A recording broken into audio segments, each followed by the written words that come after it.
Hello friends, welcome to all of you Gaurav English mania. Friends, हम लोग का tense का सीरीज़ चल रहा है। उसी सीरीज़ को हम लोग आगे बढ़ाते हैं। अभी तक हम लोगों ने टेंस को डिफ़ाइन किया, देन हम लोगों ने सिंपल प्रेजेंट टेंस देखा, फिर प्रेजेंट कंटीन्यूअस टेंस देखा।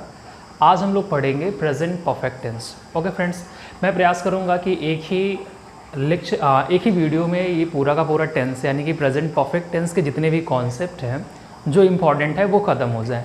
इसके बाद जब हम लोग PYQ करेंगे तो वहाँ पे देखेंगे कि टेंसेस से किस प्रकार के क्वेश्चन बनाए जा रहे हैं। ओके फ्रेंड्स, तो हम लोग हेडिंग लगा लेते हैं प्रेजेंट परफेक्ट टेंस। प्रेजेंट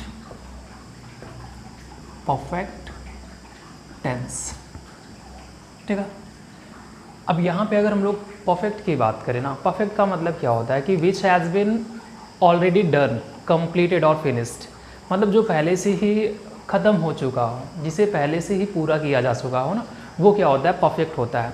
और हम लोग ये भी जानते हैं कि जो चीज़ें की जा चुकी हैं ना, वो पास्ट में कंसिडर्ड की जाती हैं ना। हमने 10 मिनट पहले भी जो कुछ किया है वो हमारा क्या हो जाता है, पास्ट हो जाता है। अब चूँकि इस एक्शन का जो इम्पैक्ट होता है ना वो प्रेजेंट में रहता है ना, वो प्रेजेंट में रहता है। सो हम कंसीडर क्या कर लेते हैं इसको ना, प्रेजेंट परफेक्ट टेंस। सबसे पहले हम लोग आइडेंटिफिकेशन की बात करेंगे। तो आइडेंटिफिकेशन क्या होगा प्रेजेंट परफेक्ट टेंस का, हम लोग देखेंगे हैज़, हैव, देन वर्ब का थर्ड फॉर्म, ठीक है friend.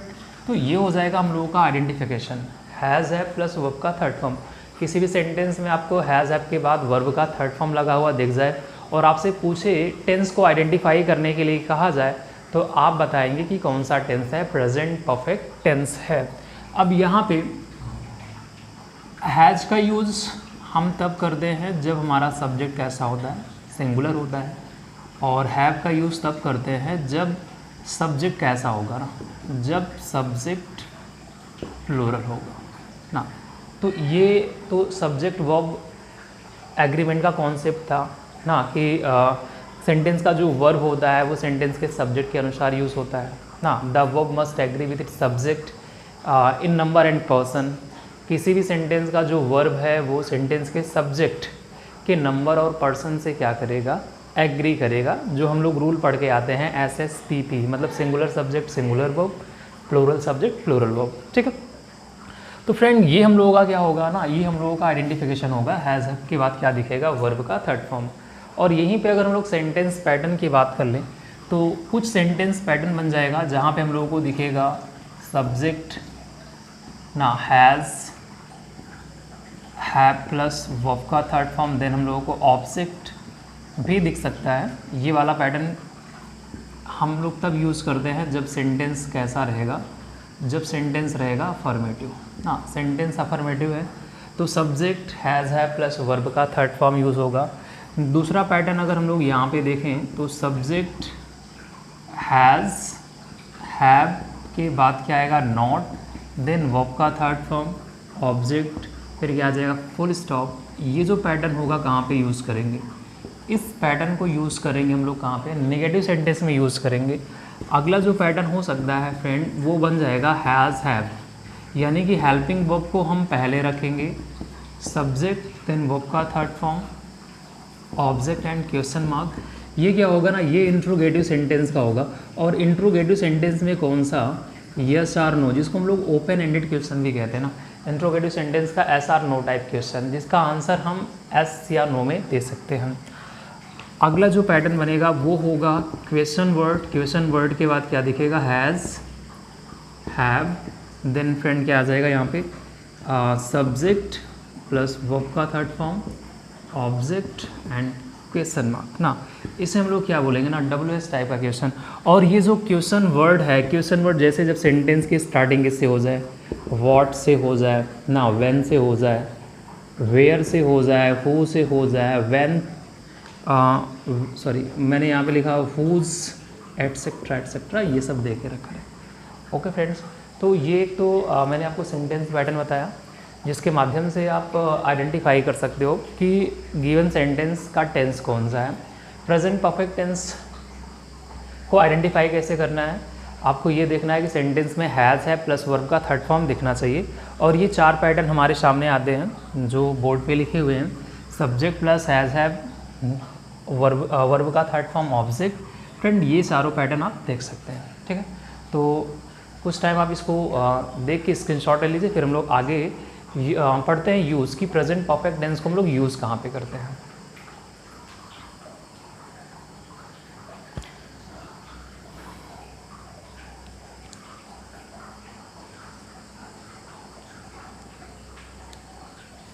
Okay friends, I think यहाँ तक की बातें आपको समझ में आई होंगी।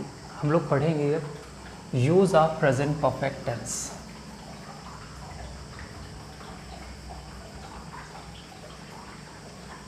ओके, तो प्रेजेंट परफेक्ट टेंस को हम लोग आइडेंटिफाई कर लेंगे ना, आइडेंटिफाई कर लेंगे। आइडेंटिफाई कैसे कर रहे हैं हम लोग, ये देख रहे हैं कि हैज़, हैव प्लस वर्ब का थर्ड फॉर्म आता है। अब हम लोग बात करेंगे यूसेस ना, कहाँ पे यूज़ करेंगे या कौन सा कंडीशन होगा जहाँ पे हम प्रेजेंट परफेक्ट टेंस को यूज़ करते हैं। तो फ्रेंड, पहला कंडीशन मैं यहाँ पे लिख रहा हूँ,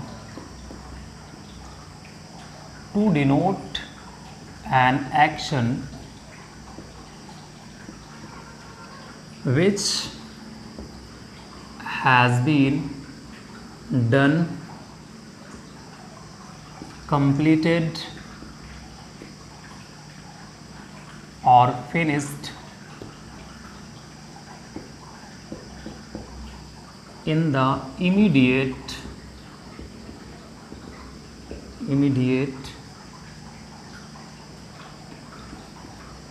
past or recently। Okay friend, तो क्या लिखा गया, to denote an action which has been done, completed और finished in the immediate past और recently। किसी ऐसे एक्शन को रिप्रेजेंट करने के लिए ना, किसी ऐसे एक्शन को रिप्रेजेंट करने के लिए जो हाल फिलहाल या इमीडिएट पास्ट में किया गया हो, ऐसे एक्शन को हम किस टेंस में राइट डाउन करेंगे फ्रेंड, प्रेजेंट परफेक्ट टेंस में राइट डाउन करेंगे। जैसे एक सेंटेंस मैंने यहाँ पे लिखा ना, मैंने सेंटेंस लिखा कि Kangana has just return from London, ठीक है फ्रेंड, ऐसा मैंने लिखा कि Kangana has just return from London, Kangana अभी हाल फिलहाल में लंदन से वापस आई है। अगला सेंटेंस मैंने लिखा यहाँ पे, I have met my best friend recently ना, क्या लिखा है friend, I have met my best friend recently, हाल ही में मैं ना अपने बेस्ट फ्रेंड से मिला ना, हाल ही में मैं अपने बेस्ट फ्रेंड से मिला हूँ। तो इस तरीके का अगर टास्क है ना जो इमीडिएट पास्ट में किया गया हो, ऐसे टास्क को रिप्रेजेंट करने के लिए हम कौन सा टेंस यूज़ करते हैं, प्रेजेंट परफेक्ट टेंस यूज़ करते हैं फ्रेंड। अब यहाँ पे कुछ एडवर्ब्स हम लोग कुछ एक्सप्रेशन को याद करते हैं। ऐसे एक शब्द हम लोग यहाँ पे देखेंगे ना, जस्ट देखेंगे, फिर एक दिखेगा हम लोग को ऑलरेडी, और एक शब्द यहाँ पे क्या दिख गया फ्रेंड, एक शब्द यहाँ पे दिख गया यट, ठीक है। जस्ट, ऑलरेडी और क्या लिखा गया है, यट लिखा गया।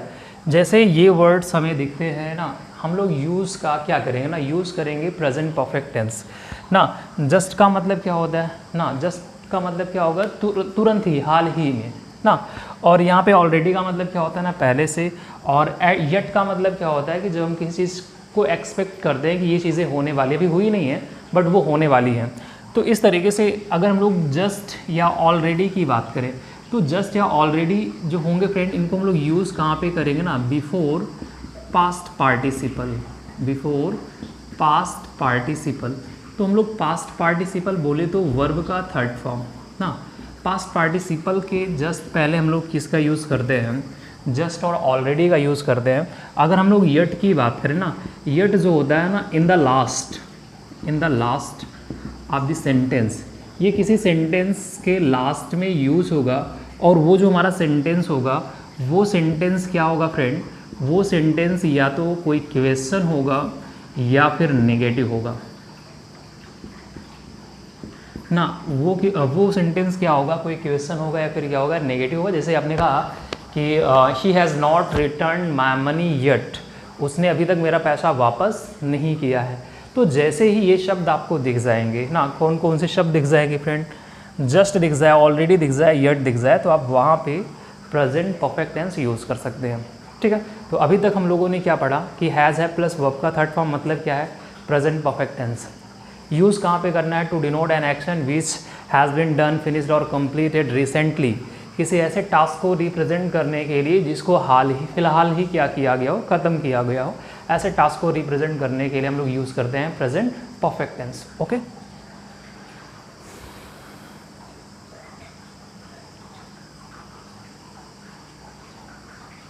ओके फ्रेंड, आई थिंक ये बात आपको समझ में आ गई होगी। चलिए हम लोग नेक्स्ट कंडीशन देखते हैं जहाँ पे हम लोग प्रेजेंट परफेक्ट टेंस को यूज़ करते हैं।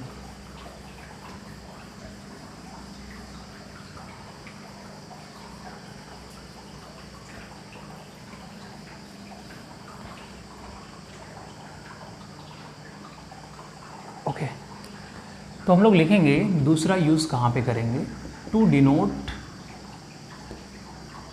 N action which took place in the past but having its impact in the present okay friend, तो अभी हेडिंग क्या बोला ना कि किसी ऐसे टास्क को रिप्रेजेंट करने के लिए जो हुआ कब हो ना, जो हुआ पास्ट में हो, लेकिन उसका इम्पैक्ट कहाँ पे हो, उसका इम्पैक्ट प्रेजेंट में हो। कोई ऐसा टास्क जो हुआ कब हो, जो हुआ हो पास्ट में, लेकिन उसका इम्पैक्ट कहाँ पे हो, उसका इम्पैक्ट प्रेजेंट में हो, ऐसे टास्क को रिप्रेजेंट करने के लिए हम कौन सा टेंस यूज़ करेंगे फ्रेंड, प्रेजेंट परफेक्ट टेंस। जैसे मैं आपको एक ग्राफ से समझाता हूँ। मैंने ये टाइमलाइन बना लिया, ठीक है, टाइमलाइन, और ये जो टाइमलाइन है ये टाइम इधर ये पास्ट को रिप्रेजेंट कर रहा है और ये प्रेजेंट को रिप्रेजेंट कर रहा है ना, past present. Suppose that this is task, ठीक है, ये कोई एक्शन ना, ये एक्शन टूक प्लेस इन वॉट, टूक प्लेस इन द पास्ट। ये एक्शन कब हुआ ना, ये एक्शन पास्ट में घटित हुआ, बट इसका जो इम्पैक्ट है ये इफेक्टिव है ना, ये इफेक्टिव किस में है, ये इफेक्टिव इन द प्रेजेंट। कोई ऐसा टास्क जो पास्ट में हुआ है बट प्रेजेंट में क्या इफेक्टिव हो, ऐसे टास्क को रिप्रेजेंट करने के लिए कौन सा tense, present perfect tense. For example मैंने यहाँ पे लिखा कि I have seen the Red Fort, ठीक है फ्रेंड, क्या लिखा गया, I have seen the Red Fort ना। अभी तो मैं टीचिंग कर रहा हूँ अब, फिर मैंने बोला कि I have seen the Red fort, मैंने लाल किला देखा है। तो ये मैंने लाल किला कब देखा है ना, मैंने तो ये पास्ट में देखा होगा, पास्ट में देखा है, बट इसका इम्पैक्ट प्रेजेंट में है। इसका इम्पैक्ट प्रेजेंट में ये है कि I can explain about the Red Fort हाँ, because I have seen that, क्योंकि मैंने उसको देखा है तो मैं उसके बारे में एक्सप्लेन कर सकता हूँ। जैसे दूसरा एग्जाम्पल अगर मैं दूँ, मैंने लिखा कि Nayan has washed all the dishes,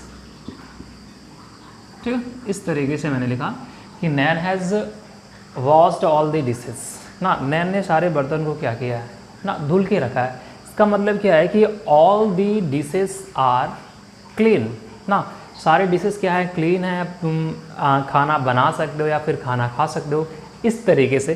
तो कोई ऐसा टास्क जो पास्ट में किया गया उसका इम्पैक्ट कहाँ पे पड़ रहा है ना, प्रेजेंट में पड़ रहा है। जैसे आपने कहा कि शिवम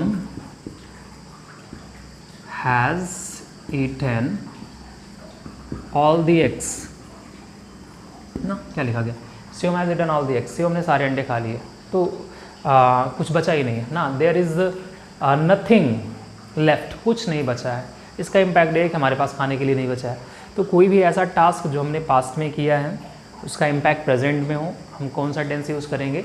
प्रेजेंट परफेक्ट टेंस। जैसे एक एग्जांपल मैं आपको और दूं, आपने कहा कि we have done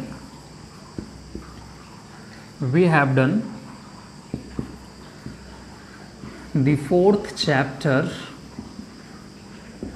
of the book. Okay friend, क्या लिखा? We have done the 4th chapter of the book. हमने बुक का 4था चैप्टर कर लिया है। कर लिया का मतलब क्या है ना, वो चीज़ें हमने कब किया, वो चीज़ हमने पास्ट में किया है।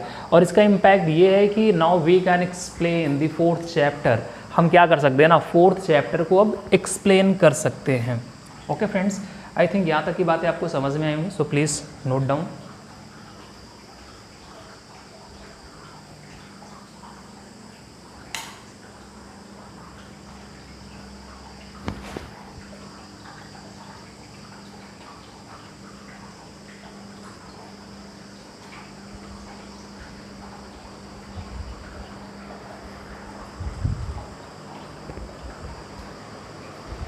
ओके फ्रेंड्स, चलिए हम लोग देखते हैं नेक्स्ट रूल क्या होगा।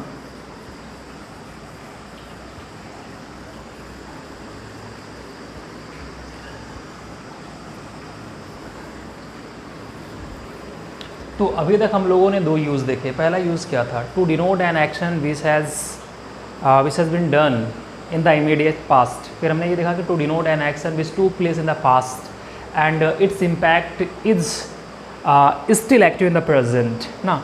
तो कोई ऐसा टास्क जो पास्ट में हुआ बट उसका इम्पैक्ट प्रेजेंट में है, तो हम कौन सा टेंस यूज़ करेंगे? प्रेजेंट परफेक्ट टेंस यूज़ करते हैं।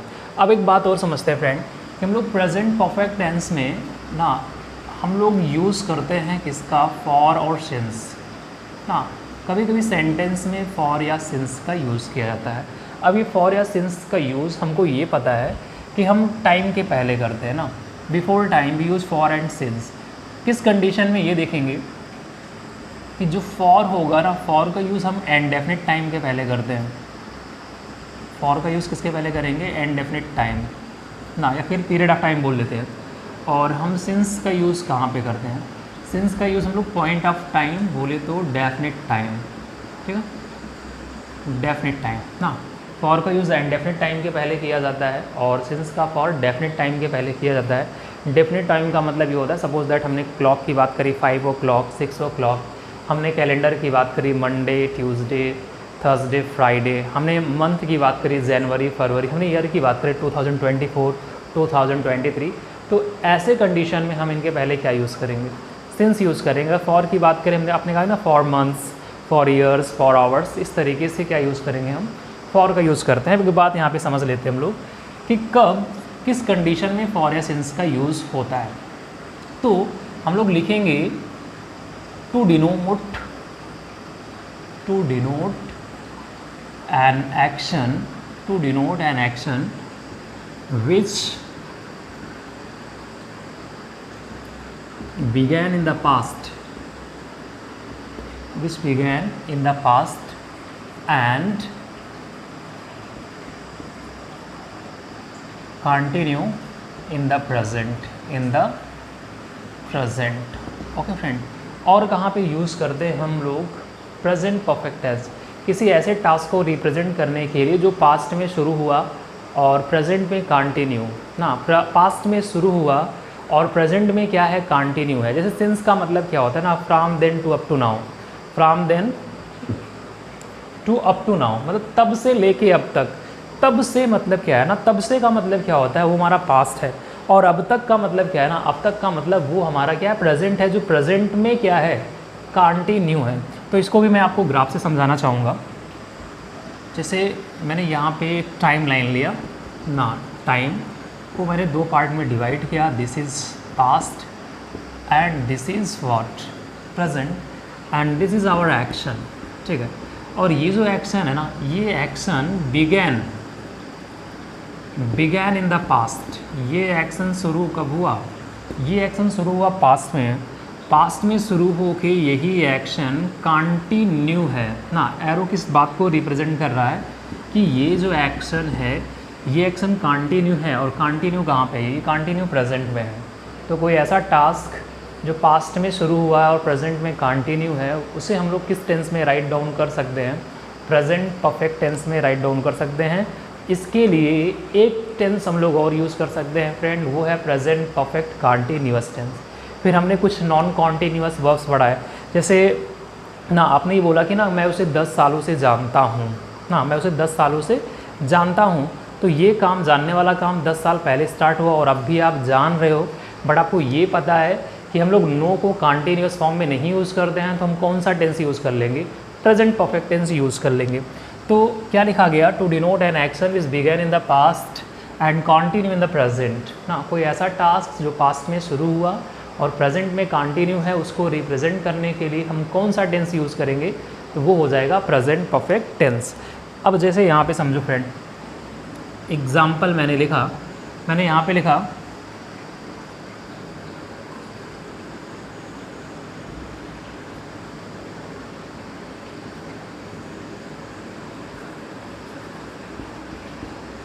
Rohit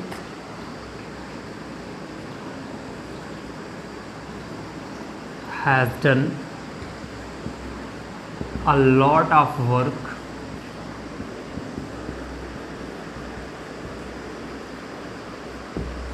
since Monday। ना ऐसा लिखा गया कि Rohit has done a lot of work since Monday. ना रोहित मंडे से ना अब तक बहुत सारा काम कर रहा है, ना बहुत सारा काम किया है। इस तरीके से अगर देखा जाए, फिर एक सेंटेंस मैंने यहाँ पे लिखा कि I have known her for years. ना क्या लिखा आपने? For years.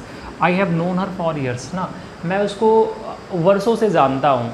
वर्षों से जानता हूँ, इसका क्या मतलब हुआ? वर्षों से जानता हूँ, इसका मतलब ये हुआ ना कि जानने वाला सिलसिला स्टार्ट कब हुआ? जानने का जो सिलसिला है वो स्टार्ट हुआ कब? जानने का सिलसिला स्टार्ट हुआ पास्ट में। जानता हूँ दैट मीन्स आप उसको अभी तो जान रहे हो ना, प्रेजेंट में भी जान रहे हो। इसका मतलब ये हुआ कि कोई ऐसा कोई ऐसा टास्क, कोई ऐसा एक्शन जो पास्ट में शुरू हुआ और प्रेजेंट में कंटिन्यू हो, ऐसे एक्शन को रिप्रेजेंट करने के लिए हम लोग टेंस कौन सा यूज़ कर सकते हैं? एक तो प्रेजेंट परफेक्ट यूज़ कर सकते हैं, दूसरा present perfect continuous tense use कर सकते हैं। ओके फ्रेंड्स, तो यहीं पे सिंस से रिलेटेड एक बात है जो मैं आपको बताना चाहूँगा, तो आप इसका स्क्रीनशॉट ले लीजिएगा। ओके,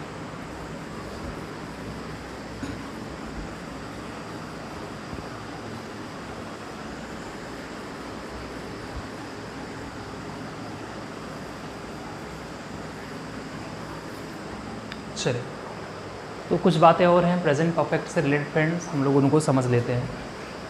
मैटर ये है कि जैसे सेंटेंस में जब हम लोग सिंस यूज़ करते हैं ना, सिंस यूज़ करते हैं, और ये सिंस जब कंजंक्शन का काम करे और इसके बाद कोई क्लास आए, और वो जो क्लास है वो किस टेंस में होना चाहिए ना? वो रहेगा पास्ट एंड डेफिनेट टेंस में। किस टेंस में रहेगा friend? Past and definite tense में रहेगा। तो सिंस के पहले जो क्लास रहेगा उसका जो टेंस होगा, उसका दो टेंस हो सकता है, या तो वो प्रेजेंट परफेक्ट हो जाएगा या फिर वो हो जाएगा कौन सा tense? Present perfect continuous.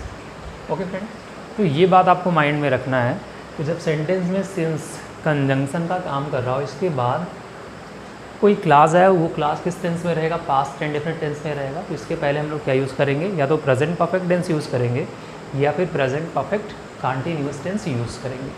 Okay friends, अगला मैटर क्या हो सकता है ना? अगला मैटर यहाँ पर हम लोग समझेंगे, जैसे मैं दो सेंटेंस लिख रहा हूँ ना, उसमें हम लोग थोड़ा सा डिफरेंस फाइंड आउट करेंगे। जैसे मैंने यहाँ पे लिखा ना, Harshit has gone to Mumbai, और दूसरा सेंटेंस मैंने यहाँ पे लिखा कि Arun has been to Mumbai ना। अब इन दोनों में फ़र्क समझना है। Harshit has gone to Mumbai, और फिर क्या लिखा है कि Arun has been to Mumbai. ध्यान देना फ्रेंड, जब हम लोग यूज़ करते हैं ना, यूज़ क्या करेंगे? जब हम लोग यूज़ करेंगे गॉन देयर ना, gone there, this means he is still there ना, ही इज स्टिल देयर। जैसे मैंने ये लिखा कि हर्षित हैज़ गॉन टू मुंबई, इसका मतलब हर्षित मुंबई गया है और वो कहाँ पे है, मुंबई में ही है, इस तरीके से। और जब हम लोग यूज़ करते हैं ना, जब यूज़ करते हैं बीन देयर, इसका मतलब ये होता है कि the visit is over, the visit is over ना, इस बात को माइंड में रखना है। कब यूज़ करना है ना, गॉन देयर मीन्स व्हाट, कि वो इंसान वहीं पे है, और बीन देयर का मतलब वहाँ से जाके आ चुका है। जैसे आपने ऐसा बोला ना कि I have been to Delhi, I have been to Delhi many times, इसका मतलब ये कि मैं दिल्ली कई बार गया हूँ, दैट मीन्स ये विजिट ओवर हो चुका है। और जैसे ये बोला जाए ना कि सी हैज़ गॉन टू दिल्ली, इसका मतलब वो दिल्ली गई है और वहीं पर है, तो ये थोड़ा सा फ़र्क होता है ना, इस बात को भी हम लोग समझ लेंगे। इसके बाद फ्रेंड हम लोग अगर बात करें कि दो शब्द आपको और दिखेंगे, एक एवर दिखेगा, दूसरा आपको क्या दिख जाएगा, नेवर दिख जाएगा ना। एक एवर दिखेगा और एवर का अपोजिट क्या हो जाएगा, नेवर हो जाएगा। ध्यान देना फ्रेंड, इन दोनों का यूज़ हम लोग प्रेजेंट परफेक्ट टेंस में करते हैं। और जो एवर है ना, एवर का यूज़ हमेशा कहाँ पे करेंगे, क्वेश्चन करने के लिए करेंगे। जैसे ये लिखा जाए कि have you ever seen the zoo ना, इस तरीके से बोला गया, have you ever seen the zoo, क्या आपने कभी चिड़ियाघर देखा है ना। अगर उसने देखा होगा ये बोलेगा ना येस आई हैव सीन ना, अगर नहीं देखा तो क्या बोलेगा, नो नेवर ना। तो इस तरीके से हम क्या करते हैं ना, एवर और किसका यूज़ करते हैं, नेवर का यूज़ करते हैं। और नेवर का मतलब एवर का उल्टा तो क्या हो जाएगा, नॉट एवर होता है। ये समझना है। दोनों का यूज़ कहाँ पे कर लेते हैं, दोनों का यूज़ कर लेते हैं प्रेजेंट परफेक्ट टेंस में कर लेते हैं। एक मैटर मैं आपको और बताना चाहूँगा, स्क्रीनशॉट ले लीजिएगा।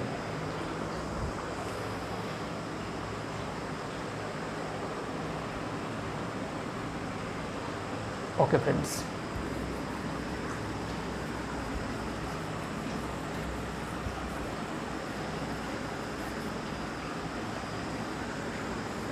चलिए ध्यान देना फ्रेंड, अब जब भी आपको सेंटेंस में दिस इज या इट इज क्या दिख जाए, the first time, the second time, the third time, the third time, etcetera etcetera, ये कुछ आपको फ्रेज दिख जाना। आपने बोला ना this is the first time, it is the first time, this is the second time, अगर ये आपको दिख रहा है तो ध्यान देना फ्रेंड, इसके बाद आपको यूज़ करना है प्रेजेंट परफेक्ट टेंस ना। जैसे मैंने एक सेंटेंस यहाँ पे लिखा, this is the first time, this is the first time Nan forgot to invite me ना, इस तरीके से लिखा गया कि this is the first time Nan forgot to invite me. तो जैसे आपने यहाँ पे देख लिया ना, this is the first time, this is the first time, इसके बाद का जो टेंस होगा फ्रेंड, इसके बाद का जो टेंस होगा ना, वो कौन से टेंस में रहेगा, प्रेजेंट परफेक्ट टेंस में रहेगा। तो वेयर इज़ मिस्टेक, जहाँ पे फॉरगॉट है वहीं पे क्या हो जाएगा ना, वहीं पे हो जाएगा हैज़ फॉरगॉटन। ठीक फ्रेंड, इस तरीके से हम लोग यूज़ कर पाएंगे। एक मैटर और हम लोग समझेंगे, ठीक है, और वो मैटर क्या है, अगर आपको सेंटेंस में दिख जाए टुडे, दिस मॉर्निंग ना, इवनिंग, वीक,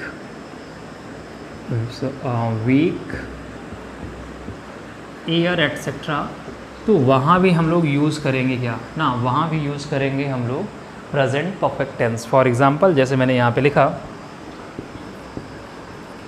मैंने लिखा कि did you have any holiday this week